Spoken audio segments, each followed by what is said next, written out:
Setting: a remote snow-covered cabin in the woods of Alaska. Winter 2023. Summary: when a violent blizzard traps a young mother, Claire, and her newborn twin boys inside an isolated cabin, strange things begin to happen. But the real terror begins when Claire realizes that only one of the babies is truly hers, and the other might not even be human. The story: Claire gave birth in the dark. The snowstorm had cut the power hours earlier. Her husband, Dan, had gone to get help and hadn't returned. With no signal, no neighbors for miles, and only a flashlight, Claire delivered the twin boys on the cold wooden floor. She named them Eli and Jonas. At first they seemed fine, but by the second night, something felt wrong. Eli slept peacefully. Jonas didn't cry, didn't blink, just stared silently at the ceiling, wide-eyed and still. He wouldn't feed. His skin felt ice cold to the touch, but he had no fever. Claire told herself it was exhaustion, postpartum delirium. But then came the first whisper, faint, crackling, through the baby monitor. "You took the wrong one." Panicked, Claire rushed to the nursery. Both babies were asleep. The next morning, she found small, bare footprints in the snow just outside the cabin door. Too small for an adult, too steady for a crawling infant. That night, the whisper returned. "Give him back." Claire's fear deepened. One of the babies wasn't hers. One wasn't a baby at all. But which one? The one who smiled and giggled? Or the one who never blinked, never cried? She began watching them closely. Jonas still didn't feed. His eyes looked too dark, too deep, and sometimes, for a moment, his face looked older. When Dan finally returned, bruised and shaking, she ran to him in tears. "I need you to tell me something," she whispered. "One is ours." Dan looked at the twins, stunned. Then he said, "Claire, we only had one. Would you like this story to be expanded into a short film script, a novel chapter, or adapted into a horror podcast format? Let me know." "Absolutely."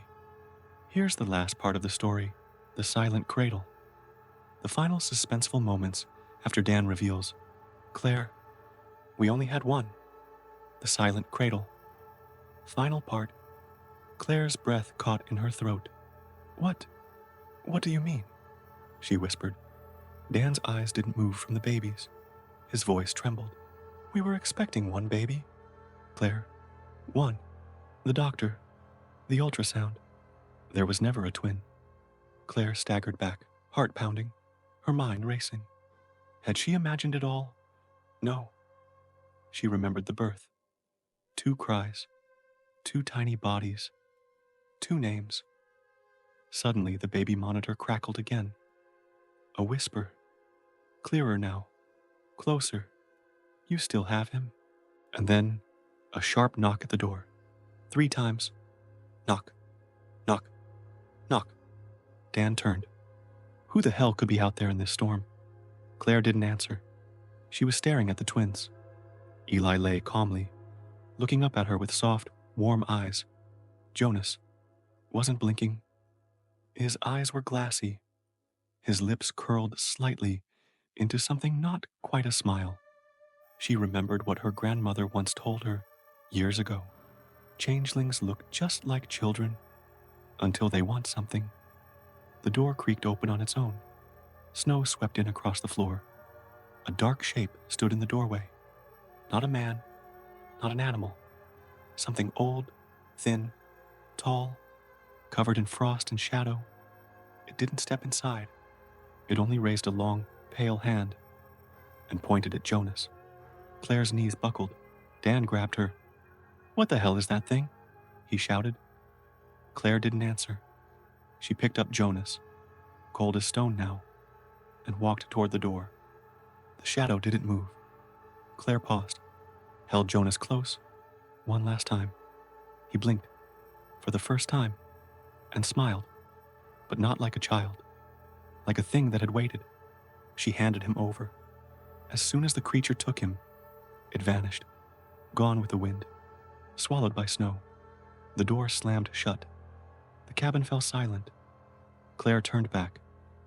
Eli whimpered softly, reached for her. His skin was warm. His breath was steady. She held him tight and whispered, "I'm sorry. I didn't know which one you were, but now I do." Outside, the storm raged on, but inside the cradle, there was only peace.